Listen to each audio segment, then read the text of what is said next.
C'est très difficile de s'habiller en ce moment. Il y a tout un débat sur la chemise au travail, la chemisette, le short. Mais il n'y a pas de débat à avoir. Il y a des gens qui sont en Bermuda. Bon, j'en ai vu aujourd'hui encore. Exactement, et on les connaît, on pourrait les citer d'ailleurs. Il y a Fabio Antoniente qui est en short. Non, mais Fabio Antoniente, voilà, il ne travaille pas, Fabio Antoniente. Bon. Mais c'est vrai ça que vous choque les shorts et les bermudas en entreprise? Mais c'est pas une question de choquer ou pas, c'est toujours pareil. On n'est pas à la plage. C'est la fin de la civilisation. On travaille, on est dans l'entreprise. Tout fait sens. Non, mais tout fait sens. Qu'est-ce que vous voulez que je vous dise? Nos parents, nos grands-parents, ils faisaient parfois très chaud et ils mettaient un costume toujours, une veste toujours, et pourquoi pas une cravate. Donc c'est le lâcher. Tout le monde était en costume cravate. Mais regardez une photo des années 70, regardez comment sont habillés les policiers, les journalistes, etc. Tout le monde est habillé. Il n'y avait pas de short, je vais regarder. Mais on entre Par exemple, quand je vais à Venise l'été et que je vois des touristes en tongs dans les églises et en short, c'est vrai que ça m'agace. On rentre pas dans une église en short. Pardonne-moi de le dire comme ça. D'ailleurs, je crois que c'est interdit dans bien des églises à Venise. Je suis désolé de vous le dire. Il y a un peu de décence commune. Mais bon, je sais que c'est un mot qui a... Qu'est-ce qui se passe? La marche des tongs, oui. Non, mais on rentre pas en tongs dans une église. Déjà, la tongue, c'est horrible. Même sur la plage, la tongue. Non, c'est super. La tongue, c'est horrible. Non, mais tout est fait pour le laisser aller. Non, mais comment sous 40 degrés? Comment voulez-vous qu'on comment je suis habillé? Comment je suis habillé, moi, du matin jusqu'au soir? On ne peut s'habiller que comme vous. Ça y est, en costume, en chemise, en cravate, que comme vous. Vous n'êtes pas obligé d'être... En souliers. Mais vous mettez un pantalon et une chemise, point. Ouais, dans certaines entreprises, j'imagine qu'il fait très chaud, qu'il n'y a pas la clim partout, et que c'est possible de mettre un short, un bermuda. Mais de toute façon, c'est possible, puisque les gens le font. C'est les frères, je rappelle que c'est les frères Muda, Robert et Albert, qui ont inventé ce vêtement, Albert Muda et Robert Muda. Robert Muda est plus sympa qu'Albert Muda. C'est une entreprise d'ailleurs très importante, Muda et compagnie. C'était deux jumeaux, exactement. Albert et Robert Muda, et qui ont inventé donc ce pantalon qu'ils ont coupé un jour. Ils allaient aux Bermudes, d'où le nom Bermuda. Oh, je savais pas. Oui. Je dirais plus intelligente que ça.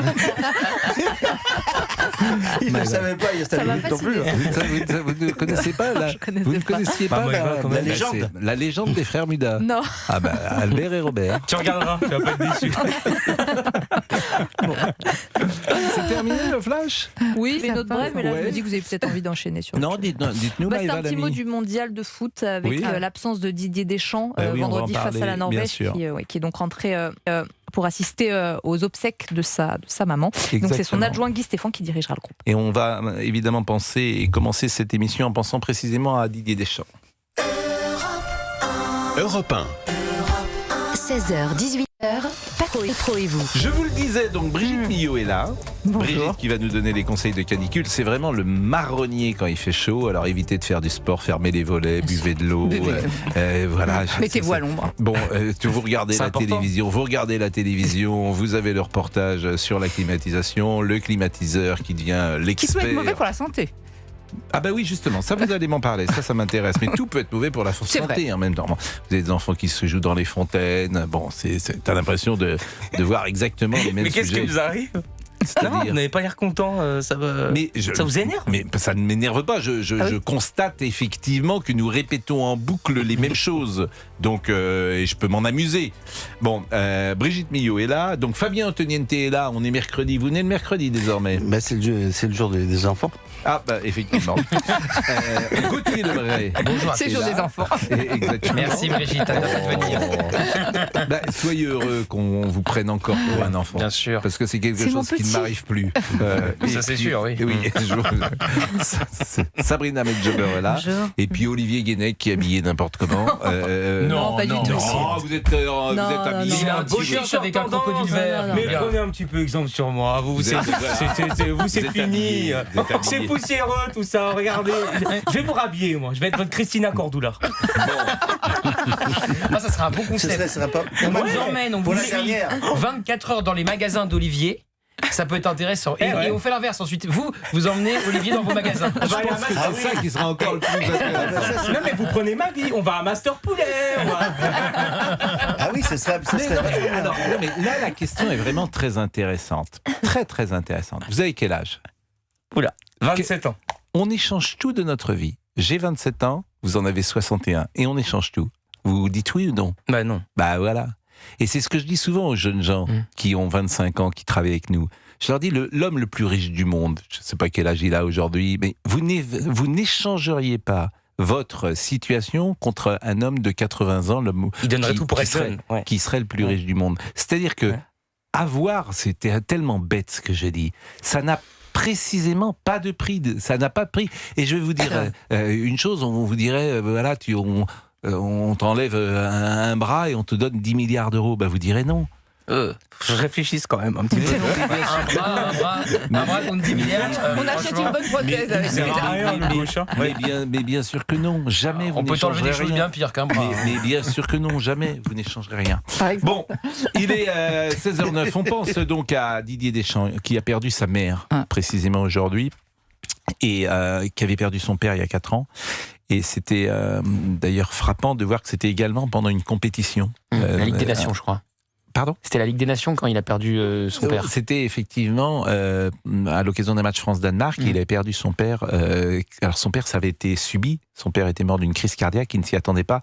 Sa mère était souffrante depuis quelques années. Il a donc quitté les États-Unis pour se rendre en France et assister aux obsèques. Il ne sera pas sur le banc vendredi pour le match contre la Norvège. Et en son absence, c'est Guy Stéphane qui prendra le relais jusqu'à son retour au centre d'entraînement. Les joueurs de l'équipe de France font une minute de silence en hommage à la mère de Didier Deschamps. Bon, chacun a effectivement un rapport si particulier avec sa mère qu'on peut comprendre le chagrin qui est le sien, même si les mots sont inutiles dans ces cas-là. Que dire ? Ses parents devaient être incroyablement fiers de son parcours, mais pas que, de l'homme, de l'adolescent, du jeune homme qu'il était resté à travers une vie si particulière. Moi, je l'ai connu, je peux en parler, j'ai connu à 15 ans Didier Deschamps. Ah oui. Je l'ai connu à Nantes. 15 ans. Bien sûr, il était à Nantes, il a démarré à Nantes. J'ai connu à Nantes. Vous sortiez ensemble ? Il est de 68, je suis de 64. Et Nantes, c'est une petite ville, donc on se voyait tous. J'écrivais des petits papiers pour Ouest France quand j'avais 17-18 ans. Lui, il jouait en Gambardella. En junior Gambardella, je l'ai connu avec Marcel Desailly, et il y avait un endroit à Nantes que tous les Nantais connaissent qui s'appelle le Café Le Molière. Bon, il n'y a pas 50 000 endroits à Nantes. Bon, je le voyais avec les jeunes footballeurs de l'époque, David Saint-Guilly, Franck Moffet, Marcel Desailly. Certains ont réussi, d'autres ont fait autre chose. Et il était pareil. Il était le même. Il avait une maturité absolument incroyable. Une intelligence comportementale déjà très très grande. Lorsque Marcel Desailly, hélas, a perdu son frère. Marcel Desailly a perdu son frère quand il avait 16 ou 17 ans. Et Didier Deschamps était très ami avec Marcel Desailly. On est en 1984, précisément. 1984. Seth Adoncor était le frère de Marcel Desailly. Ils se sont tués dans un accident de voiture avec un autre joueur qui s'appelait Sidi Kaba, qui est resté vivant d'ailleurs, et puis un autre joueur qui s'appelait Jean-Michel Labéjoff, qui est mort. Bon. Ils partaient pour Saint-Nazaire. Ils étaient 3 ensemble. Bon. Il avait donc, Marcel Desailly, il est également de 68, donc il avait 16 ans. On est en 1984. Didier Deschamps est allé voir Robert Budzinski, qui était le directeur sportif du FC Nantes. Il faisait chambre commune avec Marcel Desailly. Il lui a dit, c'est moi qui vais lui annoncer. C'est moi qui vais lui annoncer la mort de son frère. C'est moi qui vais le faire. Et il est arrivé au centre de formation à l'âge de 13 ou 14 ans. 6 mois plus tard, Robert Budzinski m'a toujours dit, c'était lui le patron. Et à quoi on voyait le patron ? C'est-à-dire que c'était lui qui négociait les primes ou les amendes des joueurs avec la direction. Parce que parfois, les jeunes gens font un peu de bêtises et il y a toujours quelqu'un qui vient... Et il était pourtant le plus jeune quasiment du centre. Il avait 14 ans, centre de formation, il y a des gens qui ont 17, 18 ans, etc.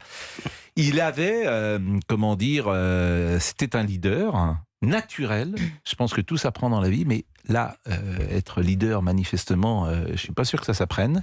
Il avait un charisme.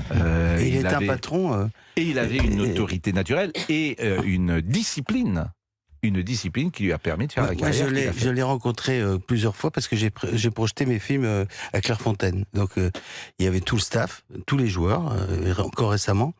Et en fait, j'ai vu derrière cet homme qui est quand même assez rigoureux, les conférences de presse, il dit pas grand-chose aux journalistes. Mais derrière, il y a un type très très drôle. Moi, je sais qu'il est très très drôle. C'est un chambreur, très grand chambreur. D'abord, il est d'une grande intelligence et d'une grande intuition. Oui, voilà. C'est un animal. C'est vrai. Il sait immédiatement qui vous êtes. C'est vrai. Comme souvent les sportifs de haut niveau, parce que dans un vestiaire, il faut se faire respecter. Et c'est un chambreur. C'est un chambreur. Moi, il m'a fait rire, mais vraiment.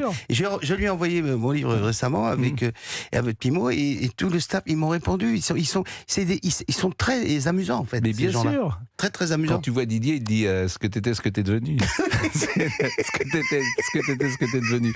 Il est 16h14. On marque une pause et on revient avec Didier Deschamps. On pense vraiment à lui, Didier, parce que vraiment c'est un garçon qui a. Il est basque.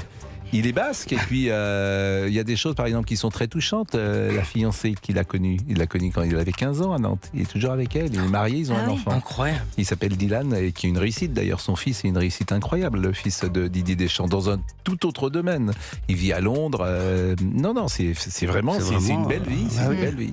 16h14, à tout de suite. Merci d'être à l'écoute d'Europe 1. Pascal Praud et vous pour vous accompagner entre 16h et 18h. C'est votre rendez-vous durant lequel vous pouvez intervenir à tout moment grâce au standard d'Europe 1.